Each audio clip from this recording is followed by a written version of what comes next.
आप सभी भक्तों का मेरे YouTube चैनल राधे कृष्ण में हार्दिक स्वागत। दिन सोमवार तारीख 1 अप्रैल 2024 चैत्र मास कथा देवी महापुराण अध्याय 6 और 7। इस अध्याय में सती के साथ भगवान शिव का हिमालय पर्वत पर आना, सभी देवताओं का हिमालय पर विवाह उत्सव में पहुंचना, नंदी द्वारा हिमालय पर आकर शिव की स्तुति करना और शंकर द्वारा उनको प्रथम अधिपति पद प्रदान करना आदि बातों का वर्णन किया गया है। श्री महादेव जी बोले, हिमालय के श्रेष्ठ शिखर पर सती के साथ महादेव जी के आ जाने पर सभी देवगण भी वहां पहुंच गए। मैं ऋषिगण, देवपत्नियों, सर्प, गंधर्व और हजारों किन्नरियाँ वहां पहुंच गई। सखियों के साथ मेनका तथा मुनि पत्नियां भी वहां आ गई। देवता ने आकाश से फूलों की वर्षा की, मुख्य अप्सराएं नाचने लगी और श्रेष्ठ गंधर्व गान करने लगे। सभी स्त्रियां समारोह पूर्वक विवाह से संबंधित मांगलिक कृत्य करने लगी और सभी प्रथम गणों ने प्रसन्न होकर भगवान शंकर एवं सती को प्रणाम किया और वह ताली बजा बजा कर नाचने तथा गीत गाने लगे। तदनंतर सभी श्रेष्ठ देवगण सती और देवेश भगवान शंकर को प्रणाम कर तथा उनकी अनुज्ञा प्राप्त कर अपने अपने स्थान को चले गए। मुनि श्रेष्ठ उसी प्रकार अन्य सभी लोग प्रसन्नता पूर्वक अपने अपने स्थान को चले गए तथा मैना आदि स्त्रियां भी चली गई। परम सुंदरी सती को देखकर मैना मन में सोचने लगी, जिसकी यह पुत्री है वह माता धन्य है। मैं प्रतिदिन यहाँ आकर सुमुखी सती की आराधना करके पुत्री भाव से इसे प्राप्त करने की प्रार्थना करूँगी, इसमें संशय नहीं है। इस प्रकार गिरिराज पत्नी मैना मन में विचार करके त्रिलोक माता अंबिका को कभी भी नहीं भूल पाई। शंकर प्रिया सती के घर प्रतिदिन आकर वह उनके प्रति परम स्नेह भाव से प्रीति बढ़ाने लगी।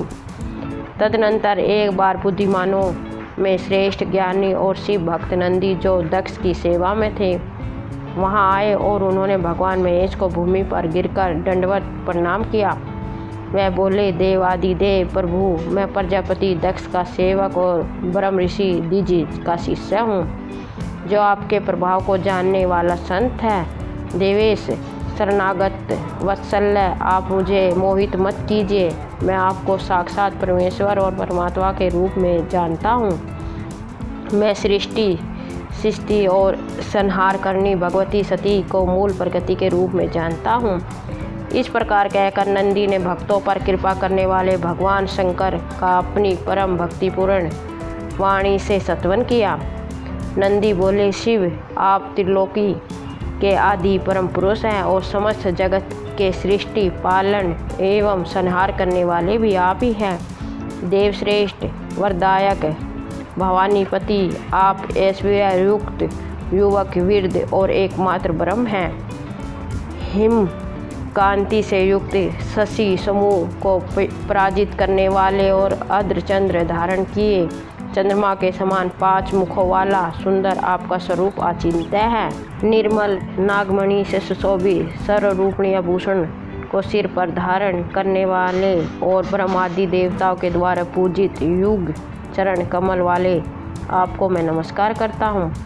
इस पृथ्वी पर जो व्यक्ति निरंतर भक्ति भाव अथवा अभक्ति पूर्वक भी आपकी नित्य पूजा करते हैं, आपके नामों का कीर्तन करते हैं और उनके मंत्र का निरंतर जप करते हैं, वह आपके चरणों की सन्निधि प्राप्त कर निरंतर स्वर्ग में स्मरण करते हैं। प्रभु पशुपति, आप देवादिदेव को छोड़कर जिनों पर दया करने वाला और कौन है?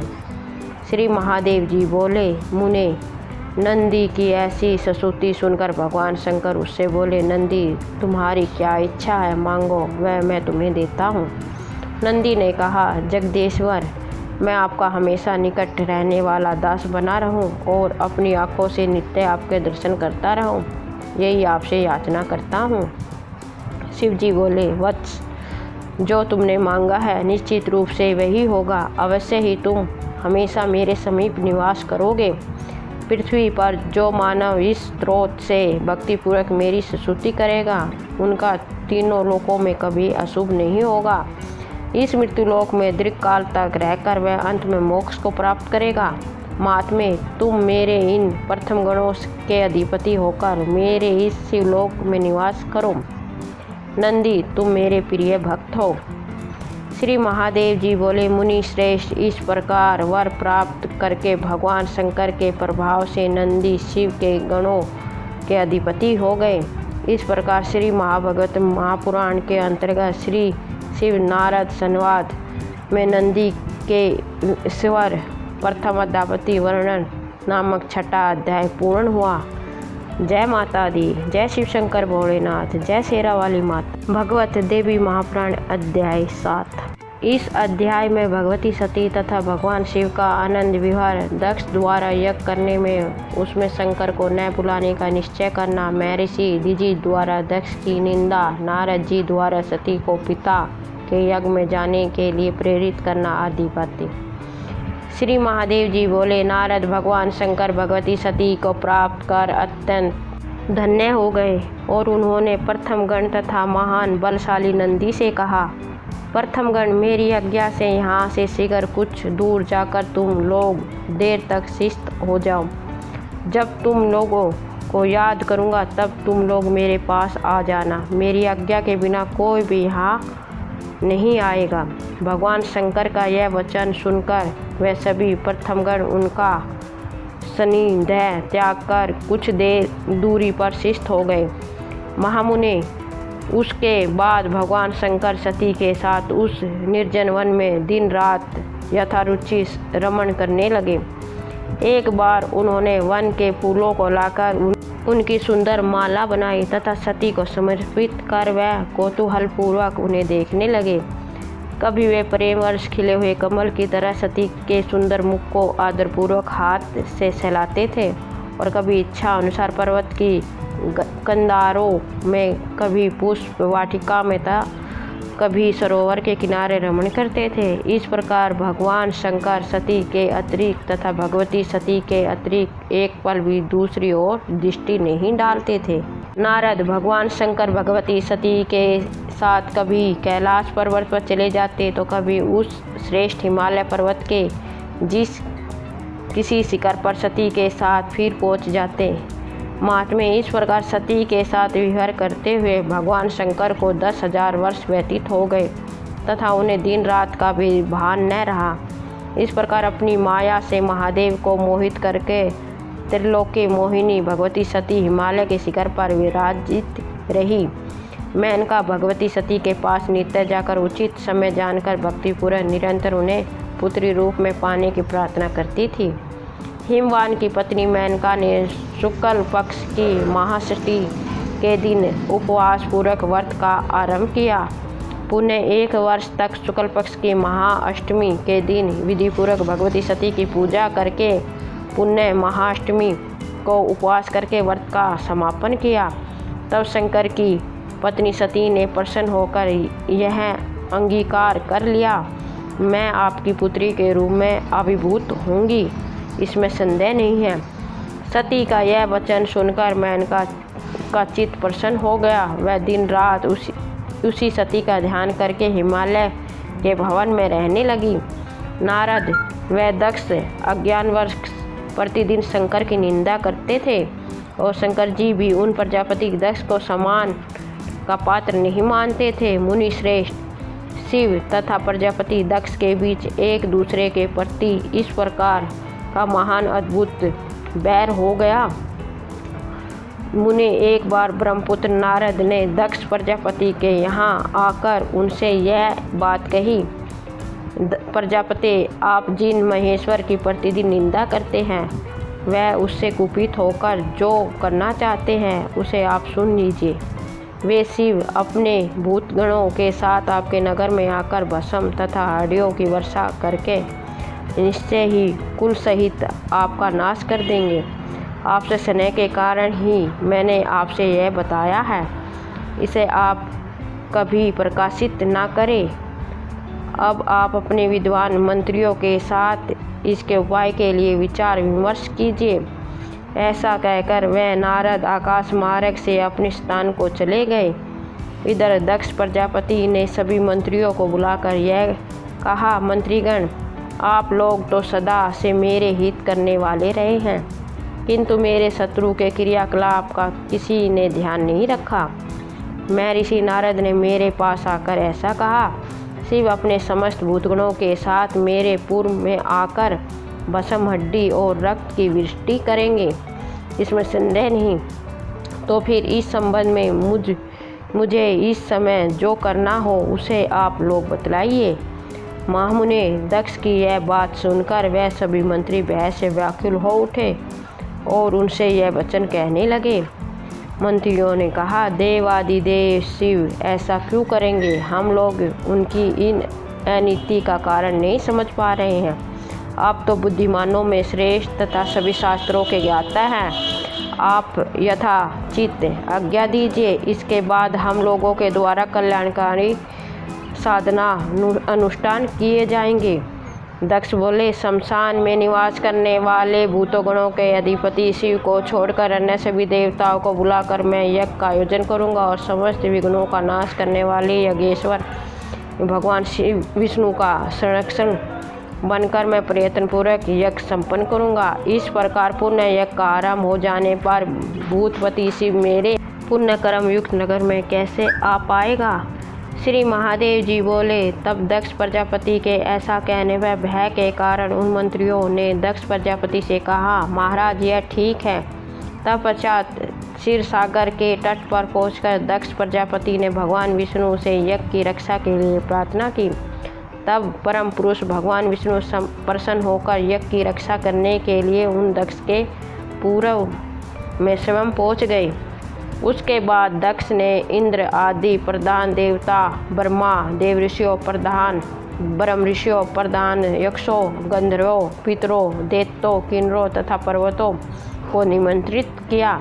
मुने दक्ष ने उस यज्ञ महोत्सव में सभी को बुलाया, किंतु द्वेष कारण शिव को तथा उनकी पत्नी सती को छोड़ दिया। दक्ष प्रजापति ने उन सभी लोगों से कहा, मैंने अपने यज्ञ महोत्सव में शिव तथा उनकी प्रिय पत्नी सती को नहीं बुलाया है। जो लोग इस यज्ञ में नहीं आएंगे वह यज्ञ भाग से वंचित हो जाएंगे। स्वयं सनातन परम पुरुष भगवान विष्णु मेरे यज्ञ की रक्षा के लिए यहाँ आए हुए हैं, इसलिए आप सभी लोग भयमुक्त होकर मेरे यज्ञ में आइए।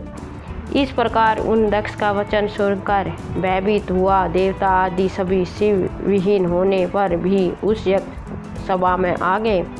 यज्ञ की रक्षा ने तत्पर भगवान विष्णु को आया हुआ सुनकर सभी देवता तथा अन्य शिव कोप से भयरहित हो गए।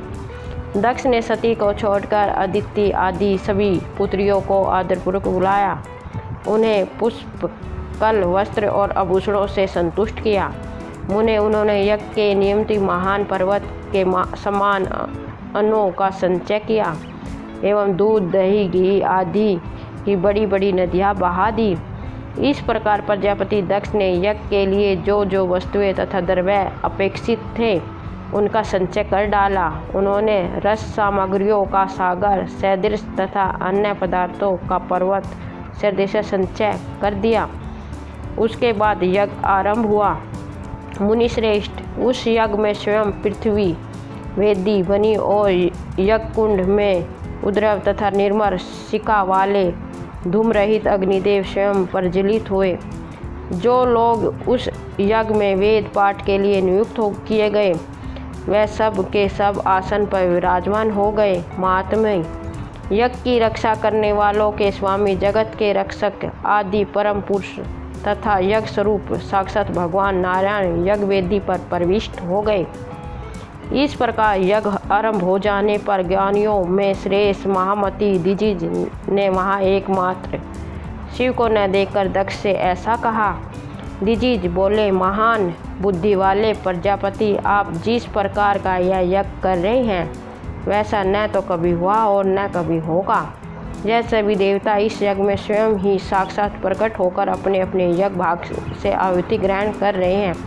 इस यज्ञ में सभी प्राणी तो आए हुए दिखाई दे रहे हैं, किंतु देवताओं के अधिपति शंभु क्यों नहीं दिखाई दे रहे हैं? दक्ष बोले, मुनि श्रेष्ठ, मैंने उन महेश्वर को इस यज्ञ में बुलाया ही नहीं, अतः वह इस पुण्य यज्ञ में नहीं दिखाई देंगे। दिजिज बोले, प्रजापति जैसे विविध रत्नों से भली भांति विभूषित होने पर भी प्राण विहीन शरीर बिल्कुल सुशोभित नहीं होता, वैसे ही महेश्वर के बिना आपका यह यज्ञ शमशान की भांति दिखाई दे रहा है। दक्ष बोले, दुष्ट ब्राह्मण, तुम्हें यहाँ किसने बुलाया और तुम यहाँ क्यों आए?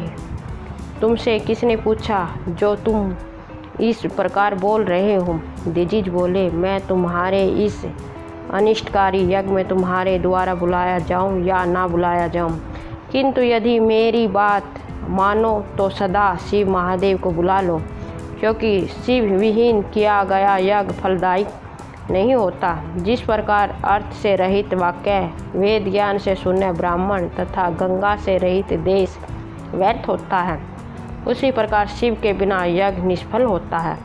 जैसे पति के बिना स्त्री का और पुत्र के बिना गृहस्थ का जीवन व्यर्थ है, और जैसे निर्धनों की आकांक्षा व्यर्थ है, वैसे ही शिव के बिना यज्ञ व्यर्थ है। जिस प्रकार कुश विहीन संध्या वंदन, तिल विहीन तर्पण तथा हवि से रहित होम निष्फल होता है, उसी प्रकार शंभु विहीन यज्ञ भी निष्फल होता है। जो विष्णु है वही महादेव है, और जो महादेव है वही स्वयं नारायण विष्णु है। इन दोनों में से कभी भी कहीं कोई भेद नहीं। इस प्रकार जो इनकी निंदा कर वह स्वयं ही निंदित होता है। इनमें किसी एक की निंदा करने वाले से दूसरा कभी प्रसन्न नहीं होता। शिव को अपमानित करने की कामना से युक्त होकर तुम जो यह यज्ञ कर रहे हो, इससे अत्यंत कुपित होकर वह शंभु तुम्हारा यज्ञ नष्ट कर देंगे। दक्ष बोले, संपूर्ण जगत की रक्षा करने वाले भगवान विष्णु जिस यज्ञ के रक्षक हैं, उस यज्ञ में वह शमशान निवासी शंभु मेरा क्या कर लेगा? प्रेत भूमि शमशान से प्रेम रखने वाला वह शिव यदि मेरे यज्ञ में आएगा तो भगवान विष्णु अपने चक्र से तुम्हारे शिव को रोक लेंगे। दिजिज बोले, यह अविनाशी पुरुष भगवान विष्णु तुम्हारी तरह मूर्ख नहीं है, जो कि विमोहित होकर तुम्हारे लिए स्वयं युद्ध करेंगे। जिन विष्णु को तुम भगवान शिव से यज्ञ की रक्षा के लिए यहाँ आया हुआ देख रहे हो, वह जिस प्रकार यज्ञ की रक्षा करेंगे उसे तुम अपनी आंखों से शीघ्र ही देखोगे। श्री महादेव जी बोले, उन दिजिज की यह बात सुनकर क्रोध से अत्यंत लाल नेत्रों वाले दक्ष ने अपने अनुचरों से यह कहा, इस ब्राह्मण को यहाँ से दूर ले जाओ। मुनि श्रेष्ठ दिजिज भी उस दक्ष की बात पर हंस पड़े और बोले, अरे मूर्ख, तुम मुझे क्या दूर करोगे? तुम तो स्वयं ही अपने कल्याण से दूर हो गए हो। दुर्मति, भगवान शिव के क्रोध से उत्पन्न दंड तुम्हारे सिर पर शीघ्र ही गिरेगा, इसमें कोई संदेह नहीं। ऐसा कहकर मध्यस्थ कालीन सूर्य के समान तेज संपन्न तथा क्रोध से लाल नेत्रों वाले मुनि श्रेष्ठ दिजिज सभा के मध्य से निकल गए। तत्पश्चात शिव तत्व को जानने वाले दुर्वासा, वामदेव, च्यवन, गौतम आदि समस्त ऋषिगण भी वहाँ से उठकर चल दिए। उन सभी ऋषियों के चले जाने पर दक्ष ने शेष ब्राह्मणों को दुगनी दक्षिणा देकर महान यज्ञ आरंभ किया। नारद सभी बंधु बंधुओं के कहने पर भी उस दक्ष ने सती को यज्ञ में किसी प्रकार नहीं बुलाया। उससे अत्यंत क्षीण पुण्य वाले दक्ष ने उस परा प्रकृति का घोर अपमान किया। दक्ष प्रजापति तो उसी समय महामाया स्वरूपिणी जगदम्बा के द्वारा ठग लिए गए। इसके बाद गिरिराज हिमालय पर भगवान शिव के पास विराजमान सर्वज्ञा जगदम्बिका वह सब बातें जान गई और वह विचार करने लगी, मुझे पुत्री रूप में प्राप्त करने के लिए गिरिराज हिमालय की पत्नी मैना ने विनम्रता पूर्वक प्रेम भाव से सच्ची भक्ति के साथ मेरी प्रार्थना की है। मैंने उसे स्वीकार कर लिया था कि मैं उनकी पुत्री के रूप में निसंदेह जन्म लूँगी। उसी प्रकार पूर्व काल में जब दक्ष प्रजापति ने मुझे पुत्री रूप में पाने के लिए मुझसे प्रार्थना की थी, तब मैंने उनसे कहा था कि जब मेरे प्रति आपका आदर भाव कम हो जाएगा तब आपका पुण्य क्षीण हो जाएगा।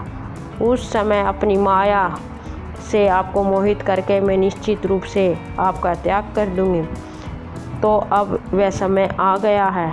इस समय मेरी प्रीति अनादर भाव वाले दक्ष प्रजापति का पुण्य नष्ट हो चुका है, अतः अपनी लीला से उनका परित्याग कर मैं अपने स्थान को चली जाऊंगी। तदनंतर हिमालय के घर में जन्म लेकर एकमात्र प्रणवल्लम देवेश महेश्वर शिव के पति रूप में पुण्य प्राप्त करूंगी। इस प्रकार अपने मन में विचार करके दक्ष पुत्री महेश्वरी सती उस क्षण की प्रतीक्षा करने लगी जब दक्ष के यज्ञ का विनाश होगा। उसी समय ब्रह्मपुत्र नारद दक्ष के घर से वहीं पर आ गए जहाँ भगवान शिव विराजमान थे। 3 नेत्रों वाले देवादिदेव शिव की 3 बार परिक्रमा करके नारद ने कहा, उस दक्ष के सामने उस महायज्ञ में सभी को बुलाया। देवता, मनुष्य, गंधर्व, किन्नर, नाग, पर्वत तथा अन्य जो भी प्राणी स्वर्ग, मृत्युलोक और रसातल में हैं, उन सभी को उसने बुलाया। केवल आप दोनों शिव सती को ही छोड़ दिया। उस प्रजापति दक्ष की पुरी को आप दोनों से रहित देकर उसका परित्याग करके दुखी मन से मैं आपके पास आया हूँ। आप दोनों का वहाँ जाना उचित है, अतः अब आप विलम्ब मत कीजिए। शिव जी बोले, देव ऋषि, हम दोनों के वहाँ जाने का प्रयोजन ही क्या? जैसी उनकी रुचि हो उसके अनुसार वे प्रजापति दक्ष अपना यज्ञ करे।